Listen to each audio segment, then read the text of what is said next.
Today, we're going to be talking about the song Funiculi, Funicula, also known as, by some people like my husband, as the Pizza Time song. Pizza time.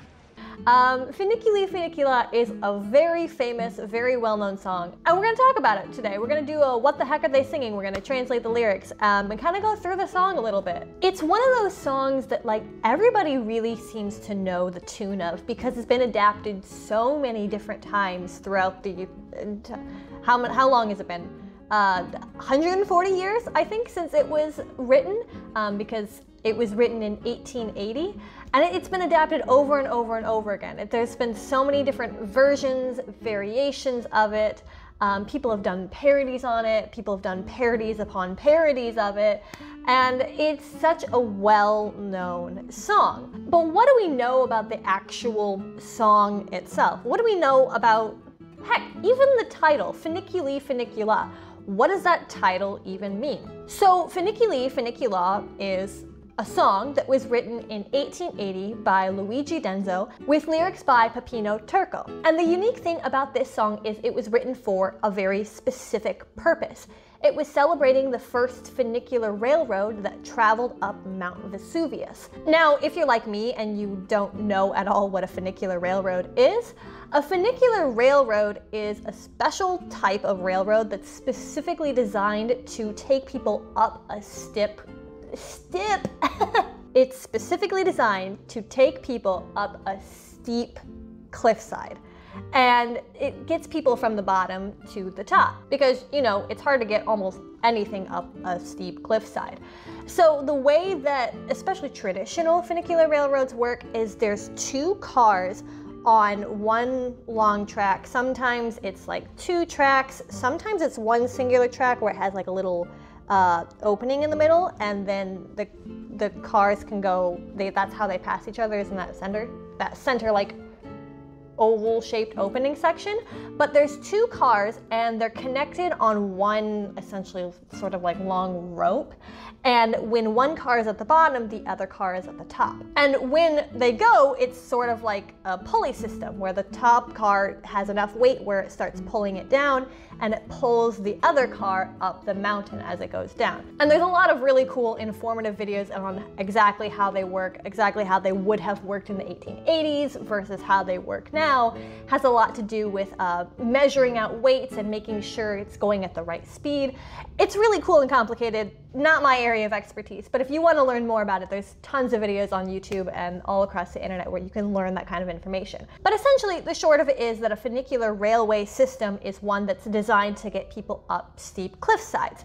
In this case, Mount Vesuvius obviously is a very well-known volcano, because prior to this, Mount Vesuvius was a popular tourist destination, but most people got up the cliffside by just straight up walking there. In fact, in doing a little bit of digging about this piece and about the specific railway, I found some really funny artwork done about people trying to climb up the side of Mount Vesuvius, and almost every single one of them had some kind of person falling over trying to climb up the mountainside or volcano side. But unfortunately for us, that current railway that this song was written for has since been destroyed. It was destroyed in 1944 in, you know, a volcanic eruption because it's going up a volcano.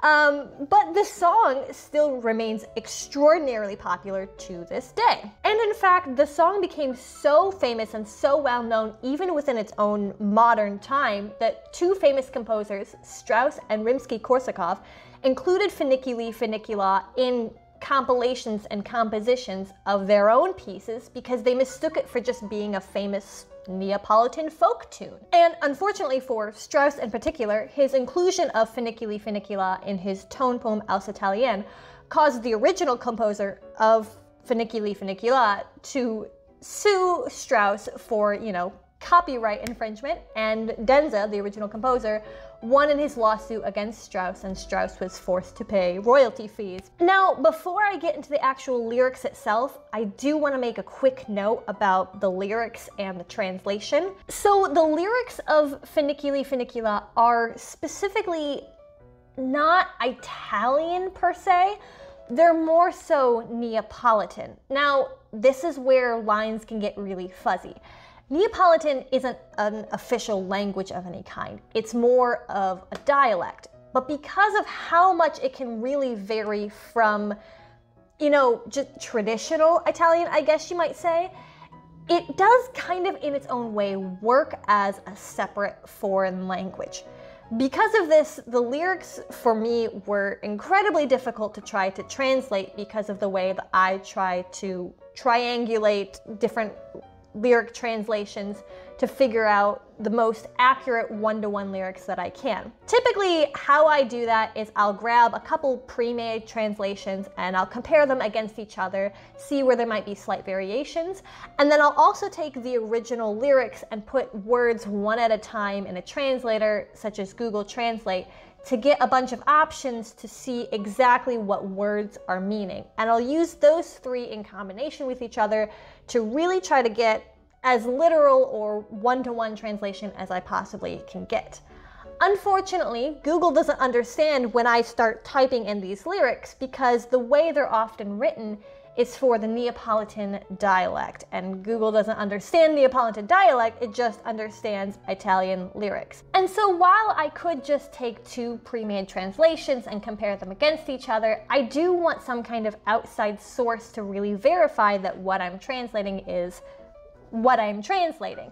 And unfortunately, there isn't really a translator for Neapolitan words. I did find a few additional resources that were surprisingly helpful, but even so, there were still some holes in those resources. So all of that to say is that this specific translation is the best to what I could get it to be. As I go through the lyrics, I'll point out a couple spots where there was sort of you know, weird spots in the translations, where maybe one translation said one thing and another translation said another, and I'll note them as I go along. So the lyrics. The song is being sung by typically a male singer to what seems to be a love interest, a woman, and so he starts off singing to her.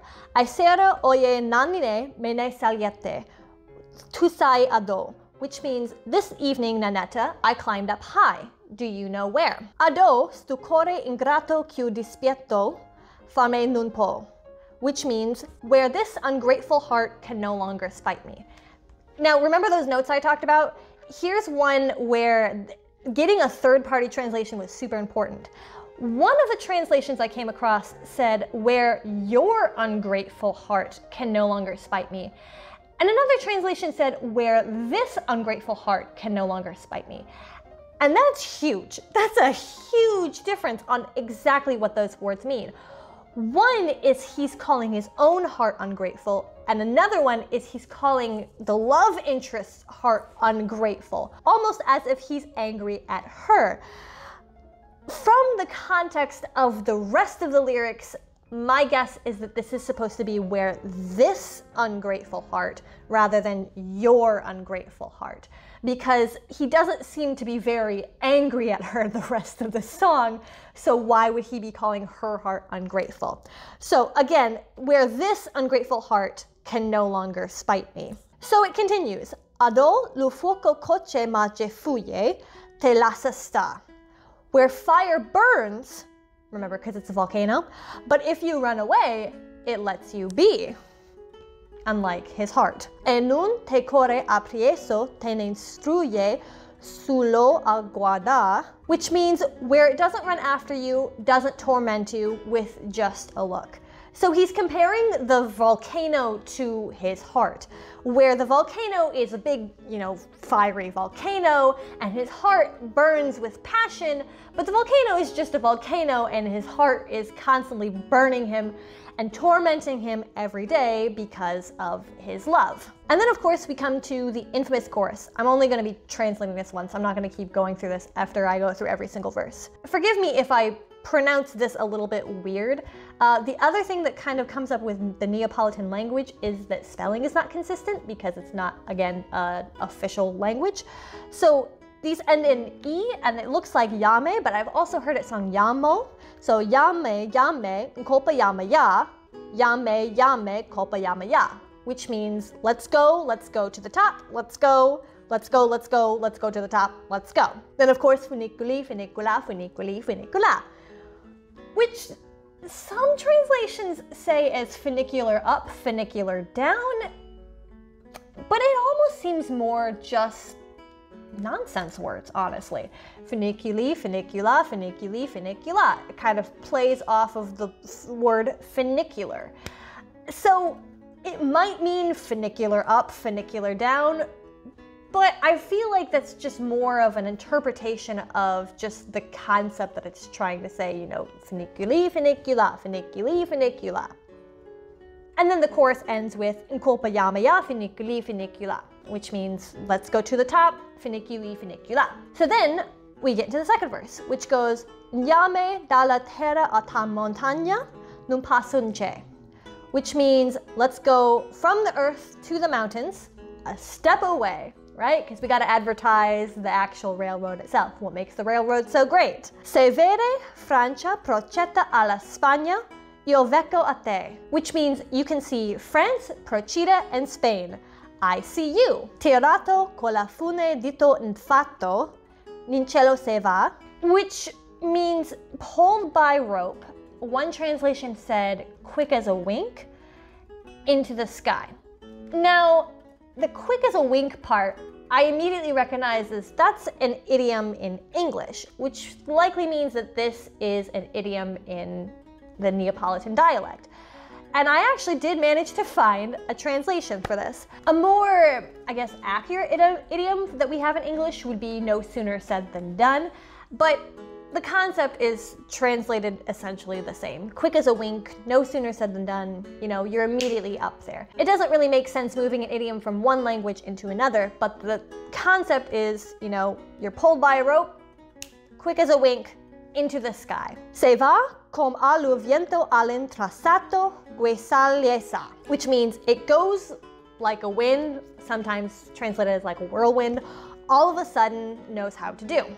So just like the wind knows how to just, the train also goes right up the mountain.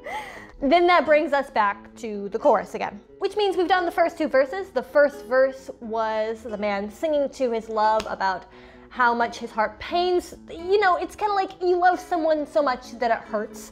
That was what the first verse was about. Then the second one, we gotta have, you know, our corporate, the whole reason why we wrote this song and what we're actually getting paid for, so the money-making part. And then finally we round out with the third verse, which starts off with Se ne saluta oye ne se ne saluta la capa già, which means it's climbed up high, see, climbed up high, to the top already. E giutta poi tornata poi venuta sta sempre qua, which means it went, then turned around, then came back, and now it's stopped is the most common translation that I could find, but I couldn't like parse out exactly what this line was supposed to mean. Using more outside sources outside of pre-made translations, the best I could figure out was maybe it means it is always here. But the idea is that the car goes, it turns around, it comes back down, and then it stays down at the bottom, I guess. I can't, this was the hardest line for me to try to translate and try to figure out exactly what it means. Because I don't speak Italian very well, I don't necessarily want to say mine is more accurate or more correct. When I came up with is always here, so the safe zone is, and now it's stopped. But anyways, getting back into it, la capa volta volto attorno attorno attorno a te, which means the top turns around and around you. Because remember, it's on this like pulley system for how the train works. And then the last line of this verse, stu core canta sempre nu talorno sposame oye ne, which means this heart always sings the same refrain, marry me. So it's cute, right? There's a love story kind of woven into this advertisement of this guy's like, let's go to this wonderful new contraption, the new funicular railroad that'll take us right up to the top. It'll be so cool. And the burning fires remind me of my burning passion love for you. And you know what? I want to marry you. You gonna marry me? I'm gonna propose at the top of this volcano. What better place to do it, right? Sometimes I like songs like this because, you know, humans don't change across time. You know, this sounds exactly like what you'd see in like a ad for like K Jewelers, or he went to Jared, right? Or even not necessarily like a jeweler. It's just like some companies just like they come out with something new and they're like, what's the best way to sell this? Love sells. Let's make a romance ad and just put it out for the public. People are gonna love it, right? I like those things about humans are always humans throughout time. Companies are always companies throughout time, but this song clearly outlasted the company. It's a fun little song, even though, you know, you may not always know what it's saying. If anybody speaks Italian, did that make any sense to you? Do those lyrics make any sense to you? Because I got the sense that like a Neapolitan dialect is sort of like, I don't know if it's a hick dialect, but it definitely sounds like one of those dialects that it's like very hard to understand for other Italians. So, you know, maybe even people who speak Italian don't know what this song is saying. But that's all I had for this week's video. If you like that and you'd like to see more of it, feel free to subscribe to the channel. And otherwise, I will see you next time. Goodbye.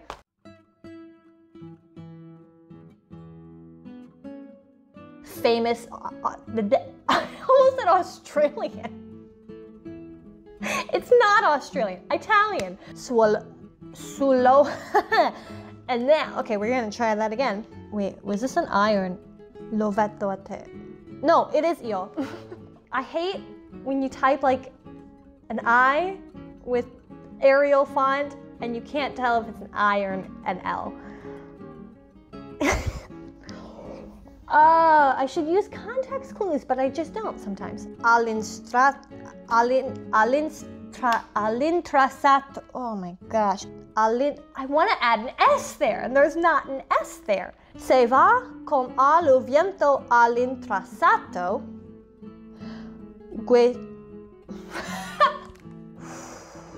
I'm thinking too hard about it now.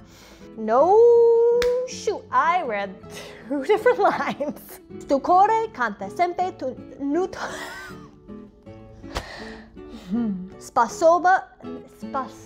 Sposame oye ne. Man, words are evading me today.